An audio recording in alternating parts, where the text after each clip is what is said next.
This can be a very challenging time for kids who struggle with ADHD. We have the school year just kicking off about a month ago. Routines have changed, sleeping times, getting up earlier, getting ready for school on time. Diets usually change, with eating at school and so forth. We have homework, we have the social aspect of school that's now in the mix as a stressor for kids. And you add that all up and you combine it with the rest of the next couple months here with Halloween candy and treats and family parties and all these different schedule changes in relation to things not only at school but in the home environment as well. You got seasons changing. All these different things make this time absolutely more stressful and more frustrating for kids and for parents that have kids that are struggling with ADHD. And in this video, I want to talk about the most common things that kids struggle with ADHD in relation to school.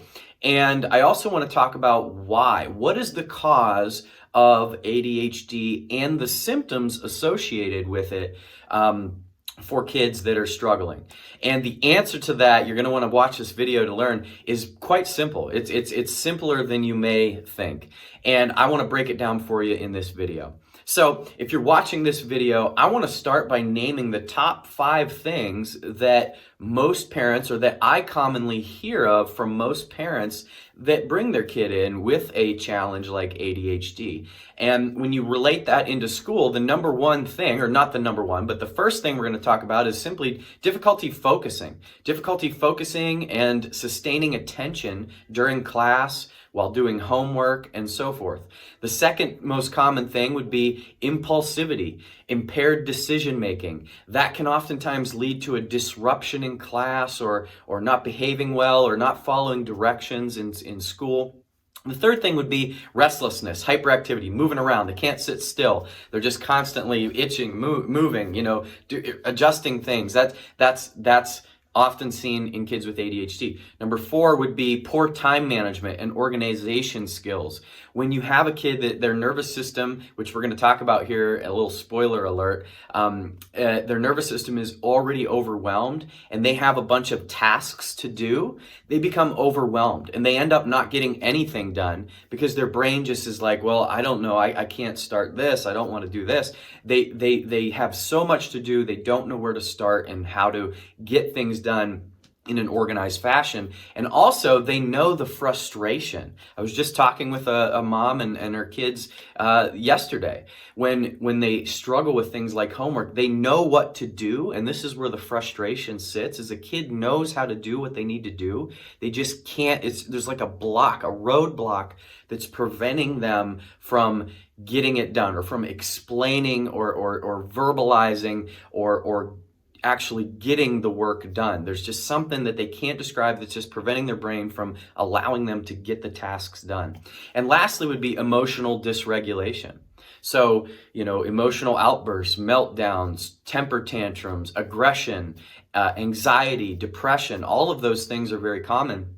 And it's simply just, again, based back to the nervous system. When we are overwhelmed, think about it. In the previous video that I did, I talked about how when we as adults have a stressful week and get overwhelmed, we have a very thin limit, a very fine line that to trip that trigger to send us into a time of kind of overwhelm. And for kids, that tripwire, the bar is set even lower. Their baseline is so high with emotional or with neurological stress that it doesn't take much to set them off. And when they do, that spills out in emotions. Okay, so those top 5 things are very common. And if you're a parent and you're watching this video, I want you to know that you're not alone.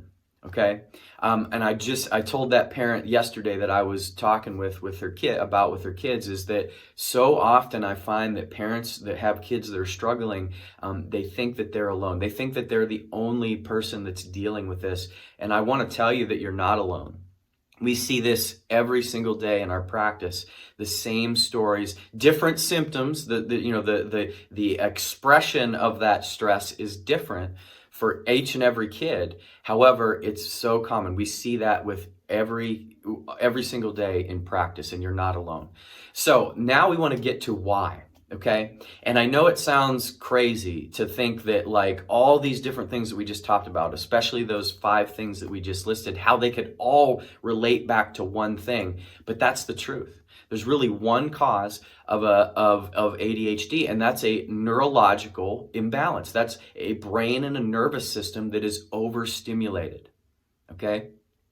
When the nervous system and the central nervous system is your brain and your spinal cord and all the nerves that go throughout your body, when the brain gets overstimulated and overwhelmed with stress, whether it be stress at school, whether it be all the red dye that they're going to consume and the Halloween candy they're going to be eating here in a month, whether it's the stress of homework, or whether it's just posture, whether it's, we talk a lot in our videos about the birth process and the stress related to the pulling and tugging on the physical trauma, physical stress during a kid's, birth, childhood, the stresses of just them learning how to walk and falling down and bumping their head and falling off chairs and wrecking bicycles, the stress of the repetitive trauma of sports and impact like that. All of those things, while sports is obviously a great thing, it's still a stress on the body. It's a stress on the nervous system. And that can create stress and tension on the nervous system. When that happens, that shifts your brain, it shifts your nervous system, which is your brain, to fight or flight, to what we call sympathetic dominance. Fight or flight is also known as the sympathetic side of the nervous system. All right? And when the nervous system and the brain get shifted to fight or flight, all of those things happen.